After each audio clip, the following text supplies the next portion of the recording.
자, 안녕하세요. 불교란 무엇인가? 첫 번째 시간입니다. 그래서 이 수업은 대원 아카데미에서 하는 정식 수업이기 때문에 교재를 가지고 할 겁니다. 그런데 물론 뭐 교재를 가지고 한다고 해서 교재를 읽거나 그러지 않아요. 저는 개인적으로 교재 읽는 사람 굉장히 싫어합니다. 우리는 선생의 자격 기준 중에 교재를 읽고 있다는 전문가가 아니라고 봅니다.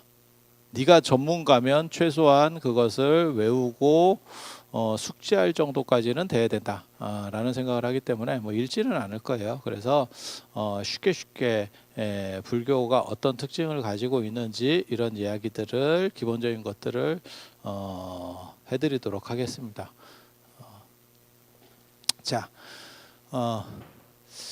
이거 이제 기본을 좀 생각을 해야 될 부분이 뭐가 있냐면요. 세계에 성인이라고 하는 사람들이 참 많은데 왜 떼거리로 태어났을까라는 부분을 한번 생각을 해봐야 돼요. 이건 굉장히 재밌는 논점이거든요. 그래서 히라베는 그게 언제부터 언제까지냐면요. 약 2200년대에서부터 2800년 사이에 다 나옵니다. 5만 대만 사람들이 다 나옵니다.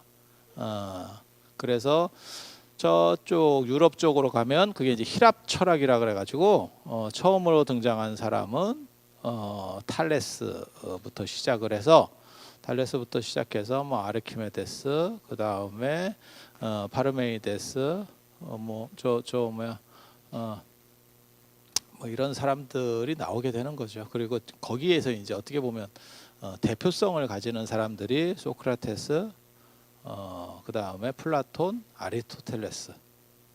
그래서 제가 흔히 뭐라고 얘기하냐면 스자 들어가는 사람들, 이름 맨 끝에 스자가 들어가는 사람들 집단이 떼거리로 나옵니다. 이 사람들이 이제 어떻게 보면 히랍 철학, 이게 굉장히 중요하죠. 왜냐하면 불교 얘기하는데 뭔 히랍을 얘기해요? 라고 할지 모르지만 실제로 현대를 살아가는 데 있어서 중세를 무너뜨리고 르네상스로 바뀌면서 사실 유럽이 주도하는 어떠한 흐름, 문화가 지금 전 세계를 감고 있는 거죠. 이제 물론 미국식으로 좀 바뀌기는 했지만 그들이 어떻게 보면 패권자죠. 그리고 우리는 다 무너졌죠. 진짜 뭐 개박살이 났죠. 그래서 제가 흔히 하는 얘기가 있어. 지금 우리가 공부하는 방식도 사실은 이게 서구적 방식이고, 그리고 이렇게 앉아서 그렇잖아요. 절에서도 지금 제일 큰 문제 중에 하나가 좌식 문화 때문에 다 힘들다는 거예요. 연세들이 많으신데. 그래서 입식 문화를 해야 되는 거 아니냐? 의자 놓으면 되는데, 이게 여러분도 마찬가지. 지금 앉아 계시니까 이게 별 일이 아니지만 만약에 예를 들어 가지고 바닥에 앉아서 수업하잖아요. 보통 일 아닙니다. 한 2시간 앉아 있으면 극기의 싸움이 되는 거죠. 이제 정신은 안 들리고 몸이 아픈데 뭐 쥐가 나는데. 그래서 그런 식 패턴들이 나오는 거예요. 그래서 절도 입식화돼야 되는 거 아니냐. 그리고 최근 들어서 그 문제가 더 가속화됐죠. 그게 뭐냐면 코로나 시절에 식당을 정부에서 보조를 해줘서 입식으로 만들었죠. 맞잖아. 식당 가보면 그래서 이제 좌식 비중이 훨씬 줄어들었잖아요. 맞잖아요. 그러면 어떻게 되는 거냐면 절은 엄청나게 불리해집니다. 절만 앉아야 되는 상황으로 내몰리게 되는 거야. 그러면 절에 들어오는 사람, 그 다음에 신발을 벗는 사람들이 점점 더 없어지게 될 거예요. 그래서 제가 그런 얘기하는데 주 5일제가 되면서 타격을 받은 종교가 사실은 기독교입니다. 일요일은 짜파게티인데 그냥 쌉소리고요. 일요일만 쉴 때는 교회가 애가 상대적으로 양호했는데 토요일부터 쉼으로 인해서 지정이 이게 일요일에 교회를 가기 위해서 1박 2일짜리를 안 짜기가 힘든 거예요. 그래서 주 5일제가 되면 종교 지형에서 불교가 유리합니다. 왜? 밖으로 좀 더 멀리 나갈 확률이 커지거든. 이해가 됩니까? 이런 거 되게 재밌어요. 되게 재밌어. 여러분들은 그런 생각 안 하시죠? 우리는 맨 그런 생각만 하거든. 사실은 이렇게 정책이 바뀌면 요건 요렇게 될 거다, 요렇게 될 거다, 이 예측을 계속합니다. 누가 물어보느냐, 종단이 물어보느냐, 물어보는 놈 한 놈도 없어. 그냥 나 혼자 생각해. 진짜. 예. 그래서 그렇게 되는 거고, 이게 식당이 좌식을 벗고 입식으로 정부에서 지원해서 바꾸는 걸 보고 제가 깜짝 놀랐거든요. 야, 이거 엄청난 문제가 초래되겠다. 그래서 절도 의자를 갖다 놔야 되는 거 아니냐, 이런 얘기를 제가 공공연하게 지금 하고 있어요. 이유는, 더 재밌는 거는 임진왜란 전까지만 하더라도 법당에 신발 신고 들어갔습니다. 여러분이 생각하는 것처럼 신발을 벗고 들어갔을 거라고 생각하지 마세요. 중국 절에 가 보시면 다 신발 신고 들어갑니다. 법당에. 네, 법당에. 그래서 충분히 변화 가능성이 존재해요. 그런데 이제 종교라는 게 하나를 이렇게 바꾼다는 게 진짜 어려워요. 국회에서 법 바꾸는 것보다 더 어렵습니다. 그래서 쉽지는 않을 거예요. 그래서 그런 정도 예측을 할 수 있는 거고, 지금 여러분이 입고 있는 옷 다 그냥 우리 거 아니잖아요. 맞잖아요. 한복 없는 분들도 많아요. 그래서 결혼식 할 때도 빌려 입는 분들도 있고. 왜? 한 번 입고 너무 비싼 걸 갖다 놓으려니까 그 다음에 아깝지. 그리고 어디 치우기도 그렇고 애매한 상황들이 계속 벌어지잖아요. 그렇지 않아요? 애들 결혼식 안 시켜봤어요? 그렇게 되는 거예요. 그래서 한복을 입으면 또 더럽게 불편해요. 그러니까 한복 안 입는 사람들이 자꾸 쓸데없는 소리로 뭘 하냐면, 한복이 뭐 멋스러워요. 웃기고 있네. 그거 직접 입어봐. 나는 한복을 내가 수십 년, 제가 한 30년을 한복을, 이게 승복도 한복이거든요. 입으면서 느낀 건 뭐냐면, 이런 옷을 입으면 망할 수밖에 없겠다라는 생각이에요. 이거는 분명히 골로 가는 일이다. 그래서 해보면 알아. 그게 뭐가 똑같은 거냐면, 한옥 이렇게 보고 이런 데 살면 너무너무 운치 있고 좋을 것 같은데, 살아봐. 너 한번 살아봐. 그게 얼마나 불편한지. 왜 사람들이 한옥을 짓지 않는지를 정확하게 인지한다. 한옥 체험 같은 건 괜찮아.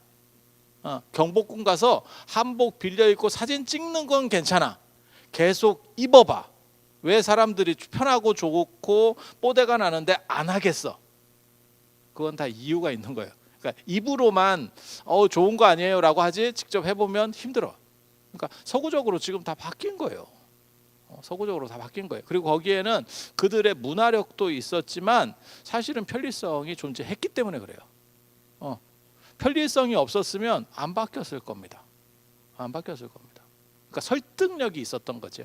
그래서 주거 시설도 그렇고, 의식주 중에, 사람에게 있어서 가장 중요한 의식주 중에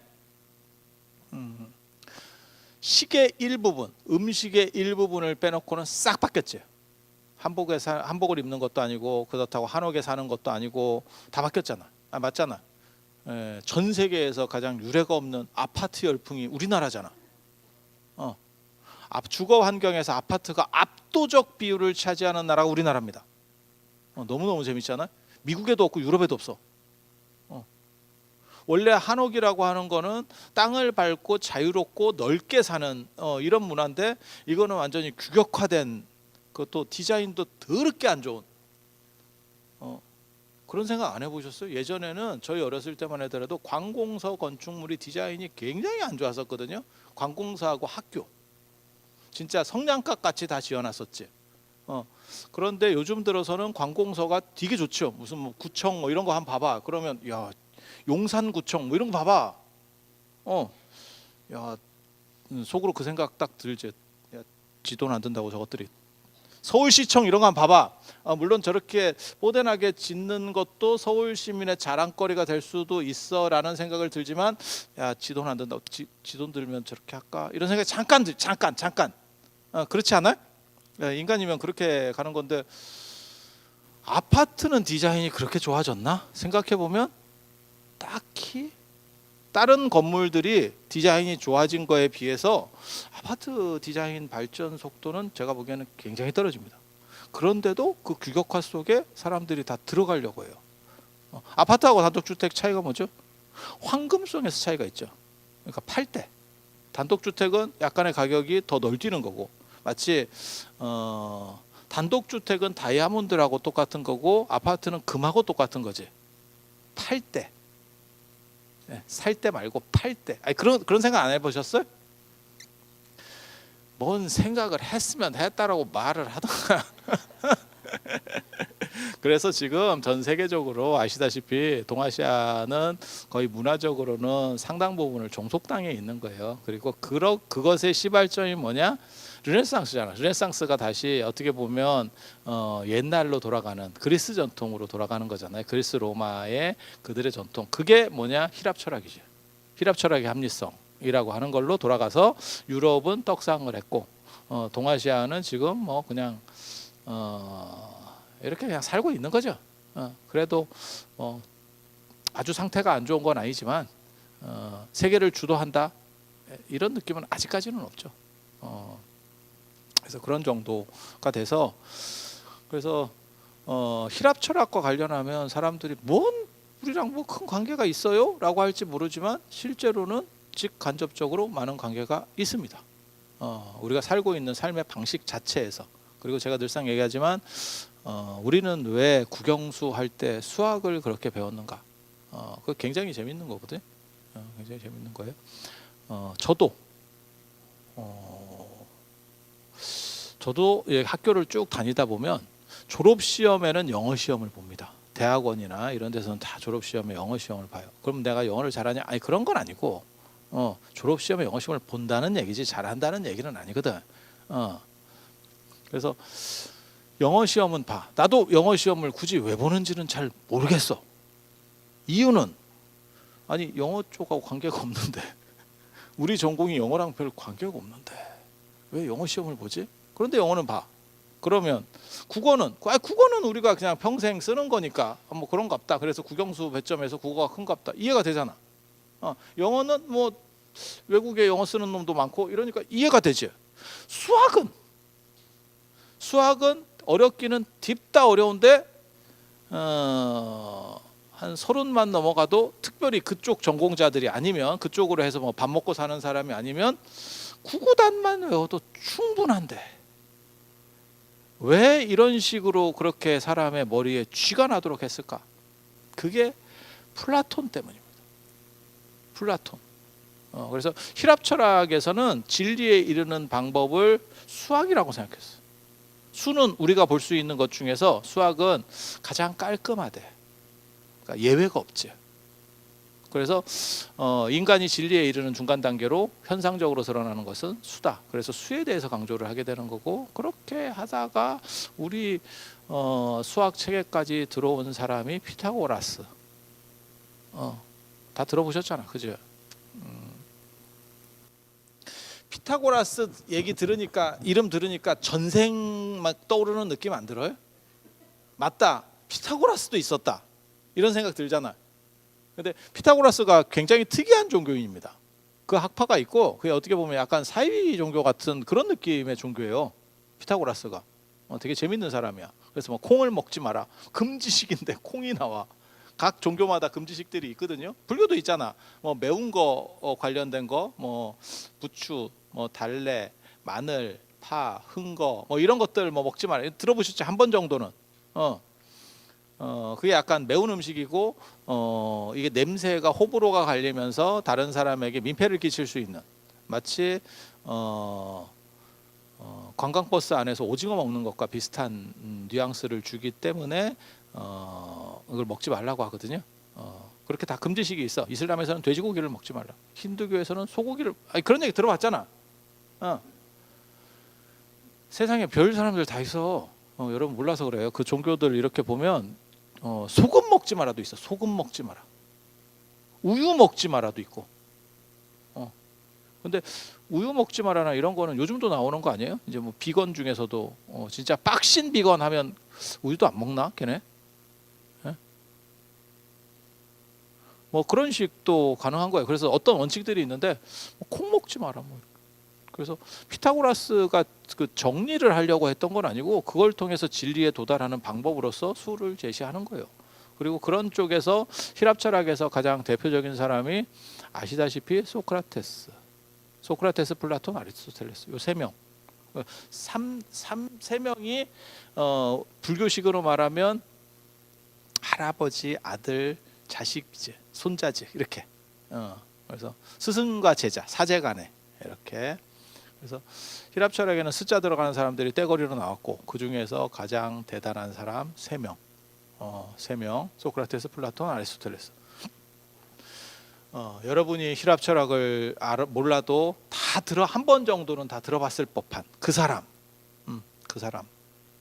그리고 참고로 말씀드리면 숫자는 그리스에서는 그게 남성에 붙이는 거예요. 남성에 붙이는 표현입니다. 그래서 숫자가 들어가면 무슨 스 이렇게 들어가면 남자 이렇게 들어가는 거예요. 물론 뭐 플라톤이 여자다 이렇게 얘기하는 건 아니에요. 그리고 플라톤이 그러니까 대부분은 그렇게 이름에 들어가는 거고 그 다음에 남자한테는 숫자를 붙이는 거고 안 들어가는 사람도 있고 우리 식으로 말하면 딱 그거죠. 보통 한국 사람들의 이름은 세 글자인데 간혹 두 글자인 사람도 있고 간혹 네 글자에 있는 사람도 있어요. 그런 정도 생각하시면 돼요. 그래서 그쪽 영향이 굉장히 크게 지금도 작용하고 있어요. 그래서 불교 공부 이렇게 하다 보면 되게 재밌는 게 인도 사실 불교하면 인도랑 관련되잖아요. 그런데 인도 책만 내면 저도 마찬가지예요. 저도 인도 책을 몇 권을 냈었는데 인도 책이 잘 안 팔립니다. 이유는 인도가 거리적으로는 유럽보다 훨씬 가깝지만 절반밖에 안 되잖아요. 지도상으로 봤을 때. 여러분도 굉장히 재밌는 성격을 가지고 있네. 네가 뭘 하든 나는 가만히 있겠다. 뭐 이런 아예 뭐 누가 시킨 거예요? 단합 대회 하고 왔나? 그렇게 해서 인도가 지리적으로는 유럽보다 훨씬 가깝지만 실질적으로는 심리적 거리라고 하거든요. 유럽보다 훨씬 멉니다. 그래서 인도에 대해서 네가 알고 있는 거 말해봐 이러면 겐지스강, 뭐 간디, 뭐 불교, 뭐 힌두교, 소숭배, 뭐 몇 가지 없어. 그리고 끝이야. 카레, 델리, 카레집이 델리가 많지. 인도 전문 음식점에 델리가 많지. 그런 거 안 가봤어요? 그래서 그런 정도 외에는 뭐 별게 없어요, 사실. 이게 그런데 그에 반해서 유럽에 대해서 네가 얘기를 한번 알고 있는 것들을 얘기해봐. 그러면 뭐 로마라든지 딱 떠오르는 이미지들이 있잖아. 뭐 콜로세움, 에펠탑, 뭐 루브르 박물관. 뭐 이게 벌써 개수들이 쫙 나오는 개수가 달라진다. 이게 유럽이라고 하는 게 우리에게 심리적으로 훨씬 더 가깝다라는 걸 알 수 있죠. 그러니까 인도는 거의 남미 정도밖에 심리적인 비중으로 따지면 남미 정도라고 보시면 돼요. 아프리카보다는 좀 낫지. 아프리카 이러면 떠오르는 게 거의 없어요. 떠오르는 너 단어 한번 쭉 몇 개 뽑아봐. 이러면 글쎄 뭐가 있을까? 우간다, 가나 초콜릿. 아니 뭐 그냥 던지는 거야. 그냥 던지는 거야. 그리고 여러분들이면 연세가 좀 드신 분들이면 그 안은 봉고가 있죠. 봉고. 가봉의 봉고 대통령인가 뭐 이래 와가지고 우리나라에서 금이 환영을 하고 간 사건이 있죠. 그래서 차 이름도 봉고가 됐죠. 이게 연식 있는 분들은 알아듣고 연식 없는 분들은 그때 박정희 정권이 약간 흔들리고 있었던 상황에서 그 나라가 우리를 약간 인정을 해주는 바람에 우리나라에서 엄청난 환대를 해줬죠. 그래서 봉고차 있잖아. 지금도 어떻게 보면 스트락스 같은 거를 다 그냥 봉고차라고 부를 정도로 대명사격으로 마치 데일밴드 같은 거지. 데일밴드가 어떤 특정 메이커지만 실제로는 그냥 데일밴드라고 쓰듯이 그렇잖아. 그래서 그런 일이 벌어졌던 거고, 그래서 유럽이라고 하는 게 심리적으로 이 그리스 문화라고 하는 게 심리적으로 굉장히 좀 가까운 부분이 있고, 그 다음에 이제 중국은 그 시대에 그러니까 2200년에서 2800년 사이에요. 그 시대에 누가 나오냐면 자자 들어가는 사람들이 나오기 시작합니다. 그게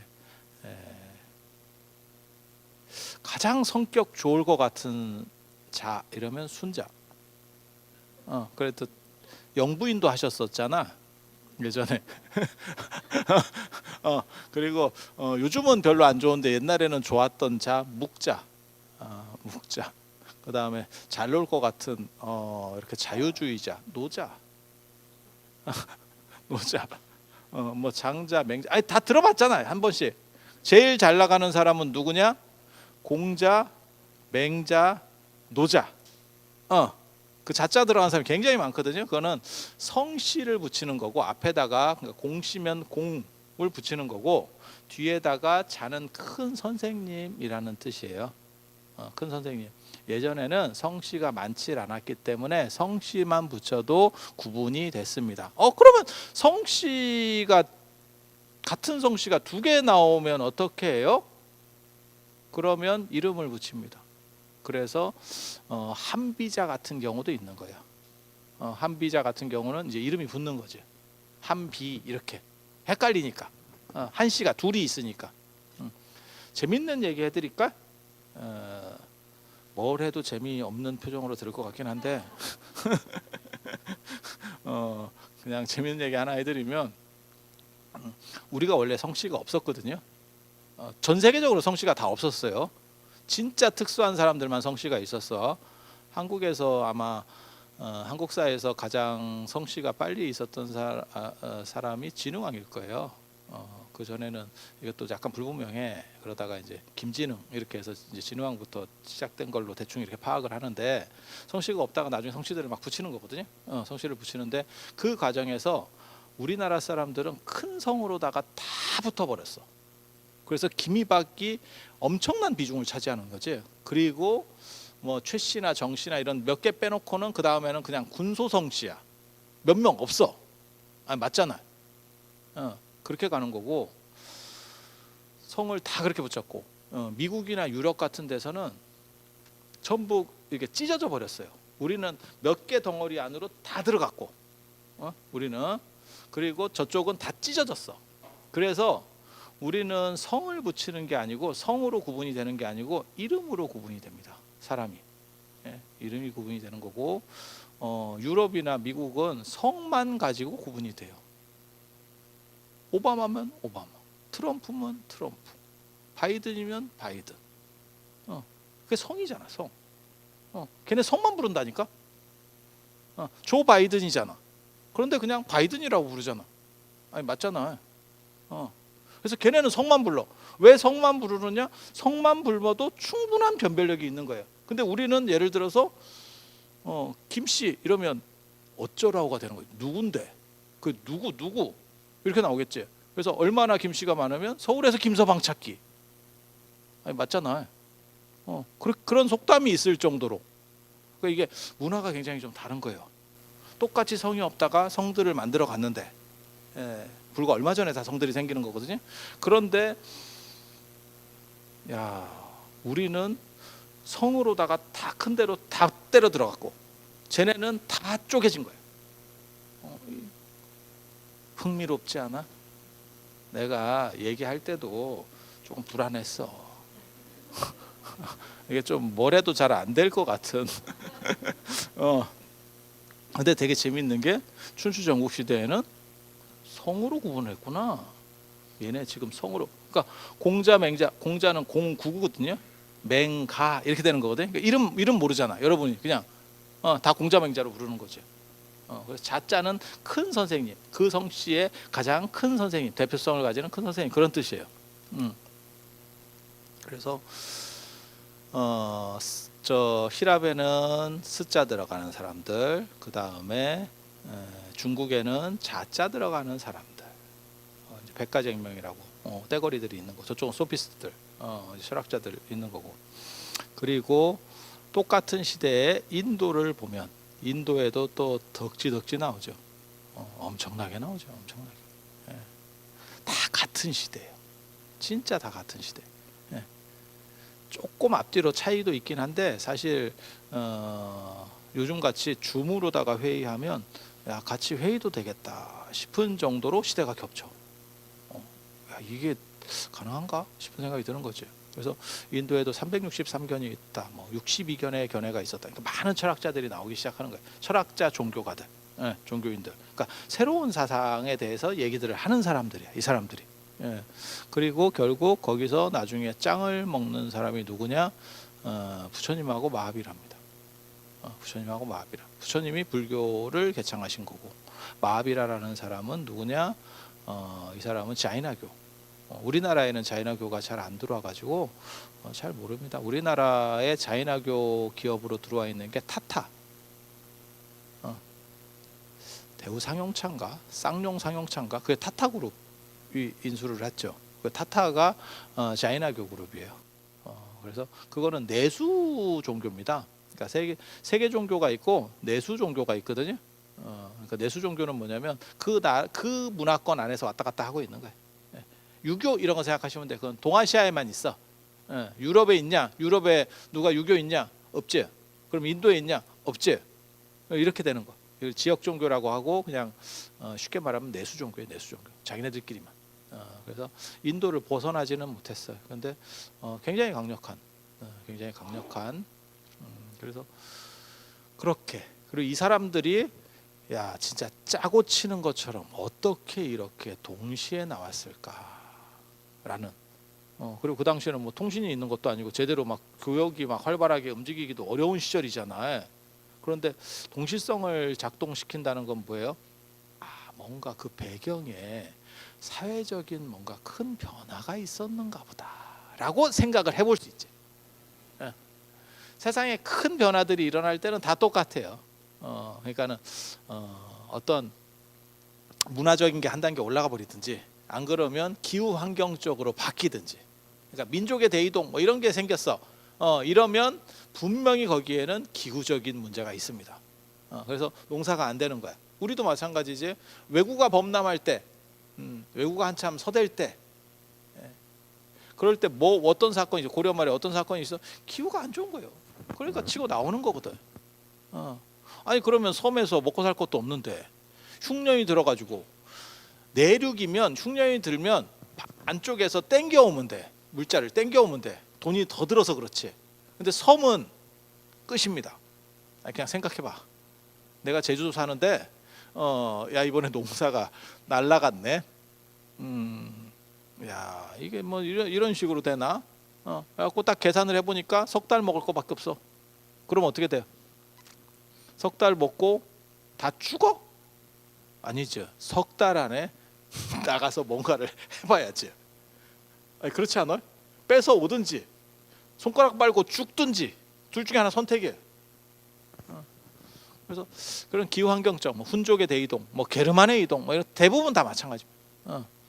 저게 기후를 보면 그런 기후들이 있어요. 지금도 마찬가지지. 지금이 물론 우크라이나 전쟁 얘기도 있지만 지금 흉년이죠. 흉년. 지금 잘 안 될 때죠. 곡식이 지금 잘 안 되죠.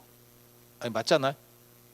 그래서 가스값, 전기값만 오르는, 이런 원자재 값만 오르는 게 아니고 농작물도 잘 안 된다는 거죠. 세계적으로.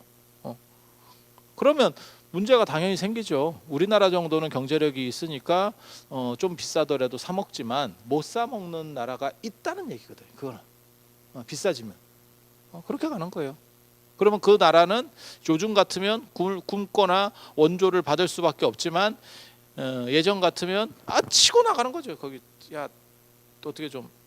그러니까 외구들은 대장이 없었던 거야. 외구가 만약에 대장이 한 명 있었으면 난리 났을 거예요. 그렇게 다 바꿀 수밖에 없는 상황이야. 그런데 징기스칸 같이 누가 한 명이 강력한 리더가 나왔어. 그러면 이게 외구가 아니고 이제 엄청난 세력 집단으로 바뀌는 거예요. 이해가 되십니까? 그런데 거기에는 그런 놈은 없었던 거지. 맨 그 고만고만한 놈밖에. 그러니까 외구가 돼서 각계격파당하고 끝나는 거야. 그래서 그런 정도 생각을 하시면 돼요. 그래서 전 세계적으로 큰 변화가 있었다라고 하면 거기에는 뭔가가 있구나, 뭔가가 있구나라는 생각을 하시면 돼요. 최근에 있었던 것 중에서 제일 큰 변화라고 하면 저는 스마트폰 당연히 듭니다. 어떻게 보면 4차 산업 시대를 테이프를 끊는 게 스마트폰이라고 생각해도 과언이 아니에요. 아니 그렇잖아. 불과 그거 진짜 너무 대단한 것 같지 않아? 불과 한 10여 년 됐는데 처음에 스마트폰이 나왔을 때 그때 한 80만 원 정도 했을 거예요. 100만 원까지는 제 기억이 안 갔던 것 같은데 왜 대단하다고 생각하냐면 그때 투지폰은 공짜 폰이었습니다. 기억해 보시면 특별하지 않으면 한 1, 20만 원 안에서 아니면 대부분은 다 공짜 폰이었었어. 그런데 그거를 80만 원에 팔아 먹었는데 지금 80만 원이면 그나마 그런가 보다라고 할지 모르지만 13년 전에 80만 원, 13년인가 14년 전에 80만 원이면 대단한 거잖아요. 동의하지 않지? 반장님 나중에 쉴 때 교육 좀 시켜. 이게 동의 좀 하도록 이렇게 교육을 좀 시켜봐. 이게 무슨 상가집 같아 분위기가. 그래서 그게 될까에 대해서 모든 사람들이 생각을 했던 거고 안 된다라고 하는 게 전 세계적인 판단이었지. 그리고 안 된다라고 생각했기 때문에 하고 있다가 그때 핸드폰 제1기업이었던 핀란드의 노키아가 핀란드의 삼성 같은 기업인데 끝났죠.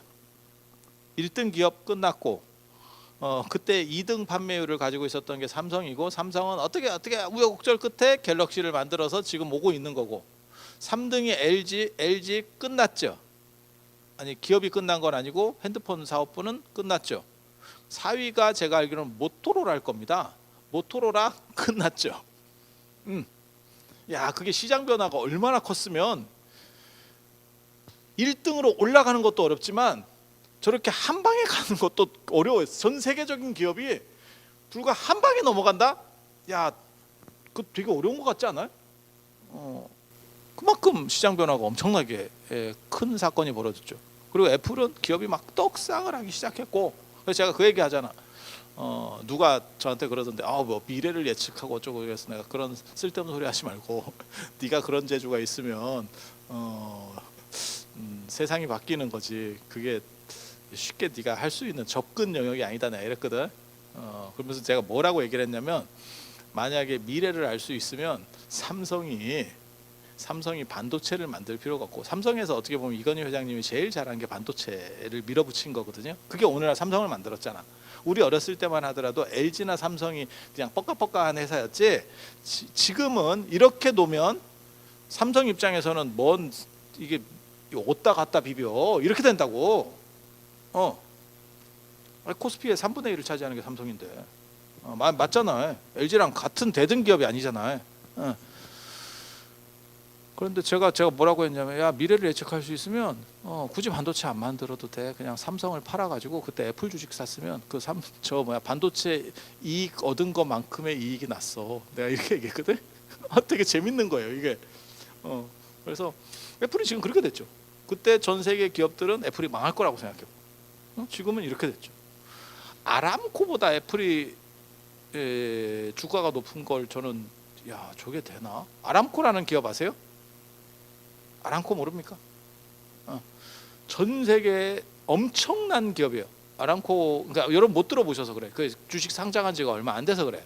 그 빈살만 회사거든요. 빈살만. 사우디아라비아의 유공입니다.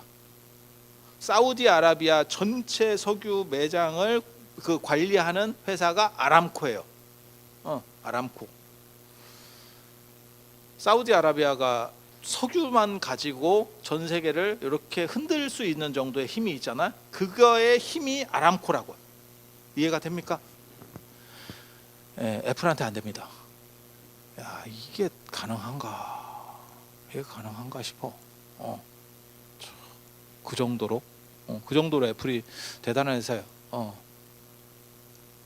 그게 스마트폰 만들어서 일이 시작이 된 거죠.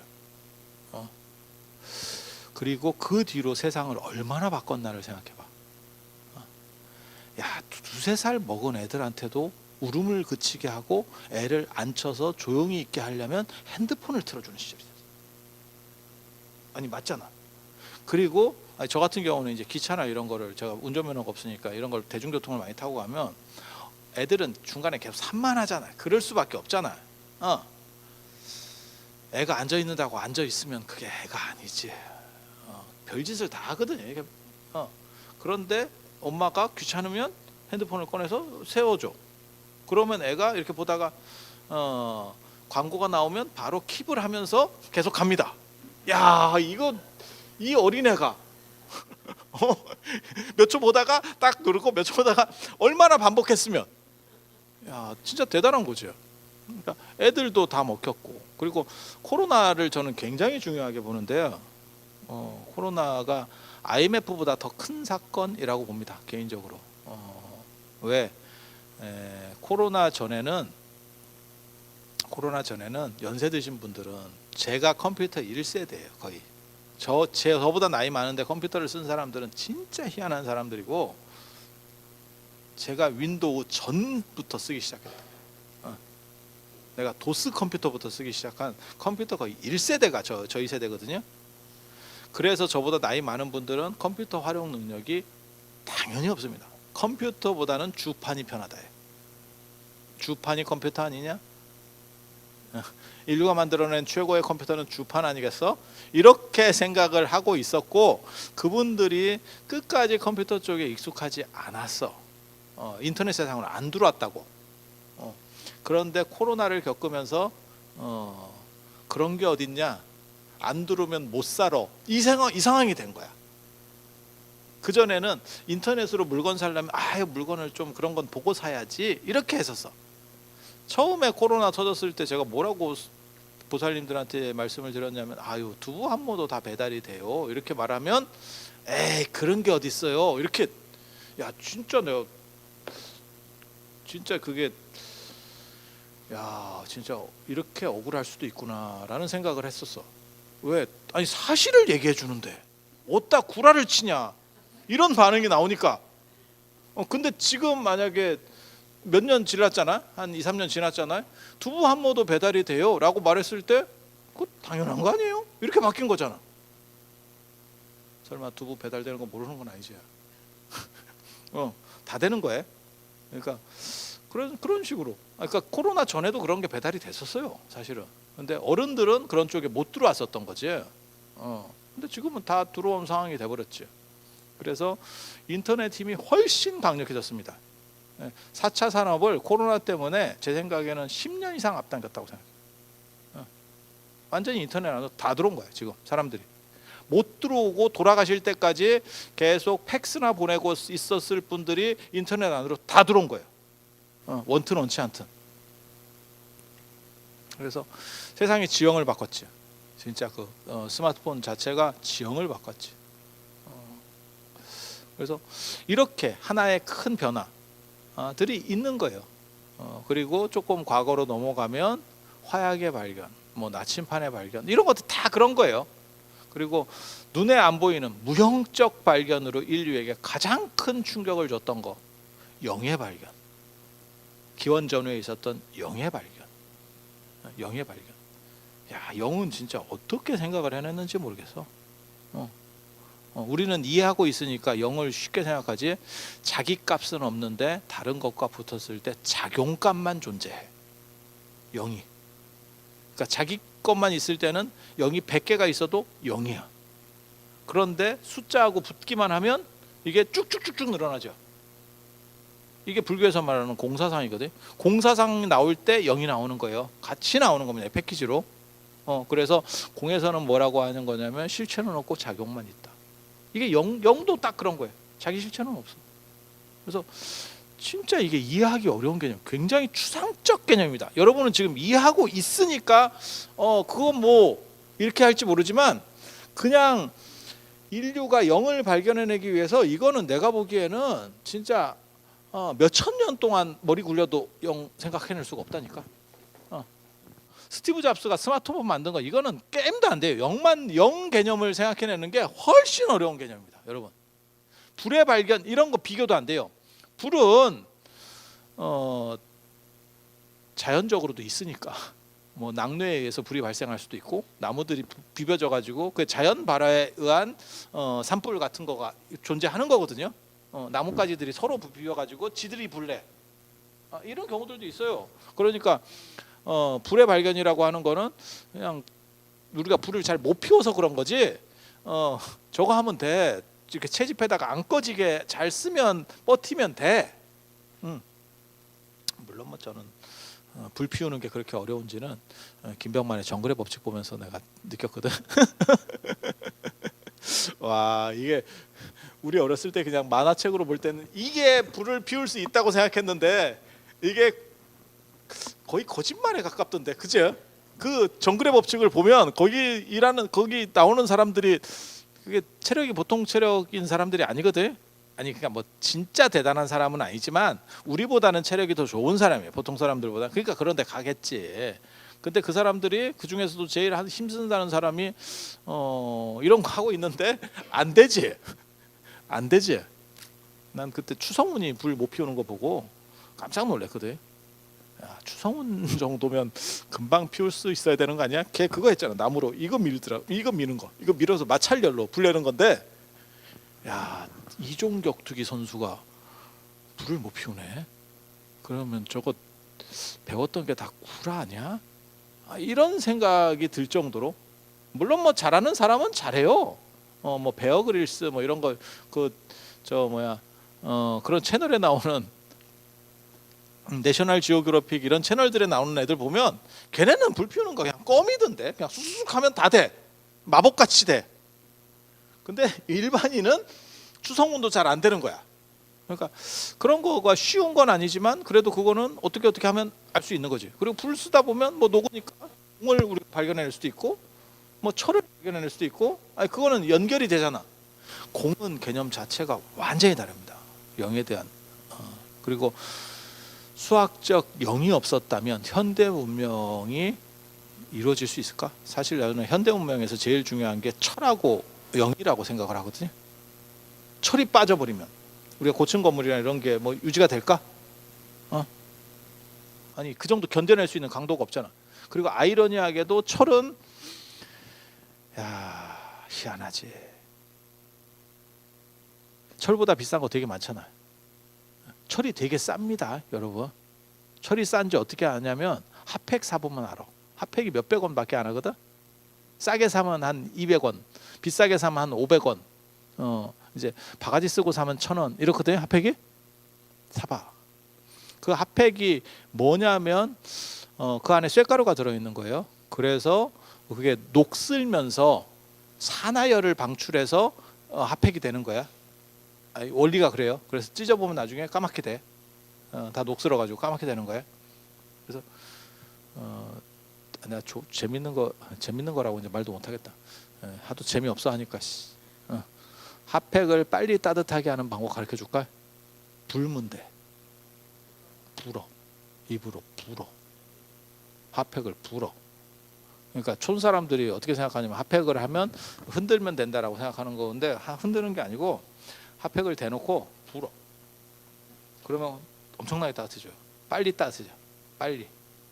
그러니까 밖에서 부는 게 아니고 입에다 대고 부르라고. 그 안으로 공기가 들어가게. 왜? 산화가 돼야 되니까. 산화가 돼야 되니까.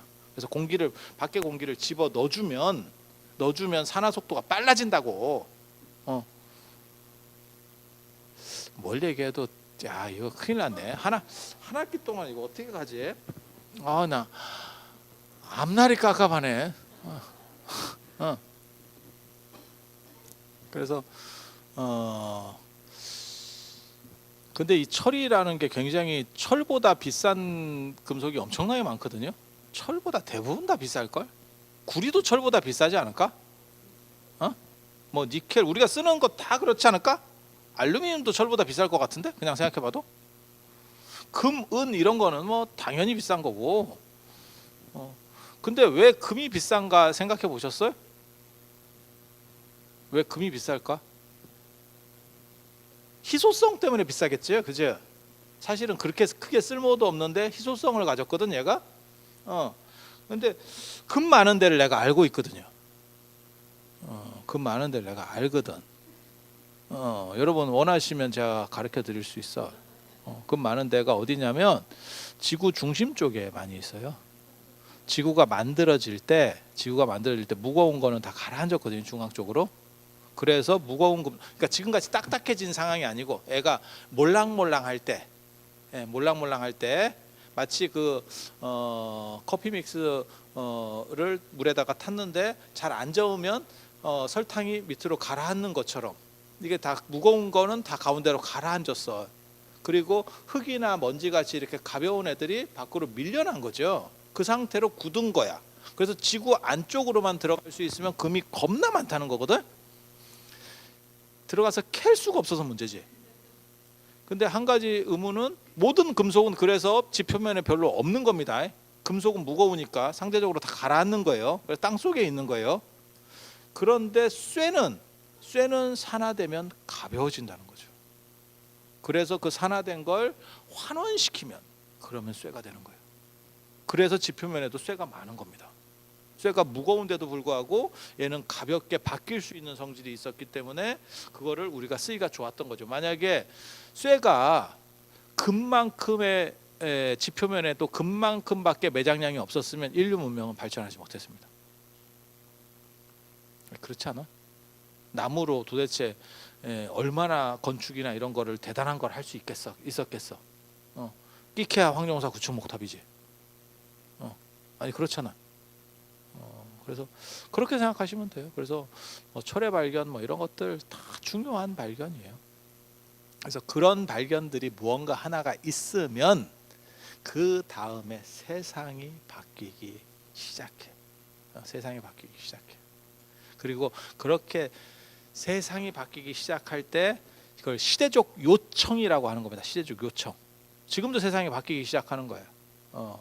이세돌이 알파고한테 깨질 때 인공지능이 이제는 사람은 인공지능한테 안 되는구나 라는 생각을 사람들이 현실적으로 확 다가온 사건이에요. 그게 바둑을 하고 안 하고를 떠나서 그래도 인간의 영역이라는 게 있는데 인공지능이 머리가 좋아봐야 얼마나 하겠어 라고 했는데 그 알파고가 터지면서 이게 이제는 안 되는 건가 라는 생각을 했고, 지금은 어떻게 하냐면 인공지능이 그림도 그려주고 글씨도, 챗 GTP 이런 거 요즘 얼마 전에도 떴잖아. 그러면 예를 들어서 부처님 오신 날 법문을 하나 만들어줘 이러면 만들어주는 거예요 걔가. 그래서 아니 저기 얼정사도 저기 강릉에 금천유치원이 있는데 이번에 100주년이거든요. 그래서 책을 만드는데 거기에 서문을 하나 써달래, 인사말을 써달래. 그래서 제가 뭐라 그랬냐면 챗 GTP로 하면 안 될까? 나 귀찮은데? 내가 이랬거든. 그랬더니 그 답이 뭔지 알아? 그 스님이 뭐라고 문자가 왔는지 알아? 안 그래도 해봤어요. 어떻게 나오는가 싶어서. 근데 얼마 전에 미술에서 1등을 했는데, 미술대회에서 1등을 했는데 인공지능이 그린 거였습니다. 그래서 인공지능이 그린 거를 1등으로 인정할 수 있느냐의 논점이 터졌어요. 그러니까 인간 그림보다, 그러니까 예를 들어서 무슨 설계를 하고 이런 게 문제가 아닌 거고, 이제 예술이나 창작의 영역이라는 거는 인간의 고유 영역이라고 생각했거든. 그거는 이제 뭐랄까 창의성이잖아. 암기면, 제가 늘상 비판하는 거 있잖아. 남방불교에서 무슨 니까야를 다 외워요. 초기 경전을 다 외워요. 우리 지금은 암경인데 암경을 다 외워요. 어떤 스님들이, 그런 스님들이 있어. 그러면 그런 걸 보고 삼장법사라고 한다는 동만 하는데, 내가 무슨 얘기를 했냐면 그걸 뭐하러 수십 년 걸쳐서 외워? 어차피 스마트폰 안에 다 있는데, 지금 시절이 어느 시절인데 그걸 외워서 뭐 할 거야? 이 바보들아. 그 외우는 노력할 시간에 다른 거 발전적인 거래.